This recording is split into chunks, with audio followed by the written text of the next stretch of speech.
আসসালামু আলাইকুম গাইস, বন্ধুরা দেখেন দুপুরবেলা লাঞ্চ টাইম, খাবার টাইমে ভাবলাম যে আমরা কি খাচ্ছি মা মেয়ে সবার সাথে একটু শেয়ার করি। দেখেন আমার আম্মা কালকে বাড়ি থেকে আসছে, আমার জন্য মাংস নিয়ে আসছে।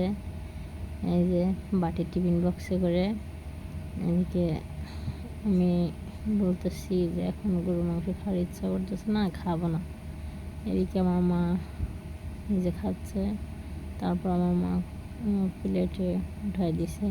2 পিস অলরেডি খাইছি, এখন আর খাওয়ার ইচ্ছা করতেছে না। ভাবলাম লেবু নিয়ে কাঁচামরিচ দিয়ে খাইতেছি, কারণ আজকে গোষ্ঠ একটু ভালো এটাই।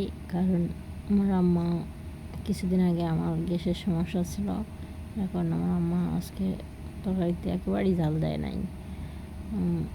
আমি আবার ঝাল ছাড়া খেতে পারি না, তো তারপরে আম্মা বলল যে কাঁচামরিচ এনে দিই, কাঁচামরিচ দিয়েও খা। আর এই যে কাঁচামরিচ নিচ্ছি, লেবু নিচ্ছি, খাইতেছি। এখন কি করব, বেচারা সবগুলো খেতেই হলো। দেখা যাক বন্ধুরা কেমন আছেন। এই যে মায়ের হাতের রান্না বলে কথা। এদিকে আমার মা খাচ্ছে এই সাইডে, আর আমি ওই যে ওই সাইডে বাটিতে দেখা যায় ওইটা আমি মিষ্টি কুমড়া দিয়ে আর যে ঝাটকা মাছ বলে না, ওইটিতে রান্না করছি। এখন ওইটিতে আগে খাওয়া শেষ করছি, এখন মাংস নিয়েছি, নিয়ে খাইতে পারতেছি না। এর জন্য আমাকে বললাম যে আমার তো খাওয়ার ইচ্ছা করতেছে না।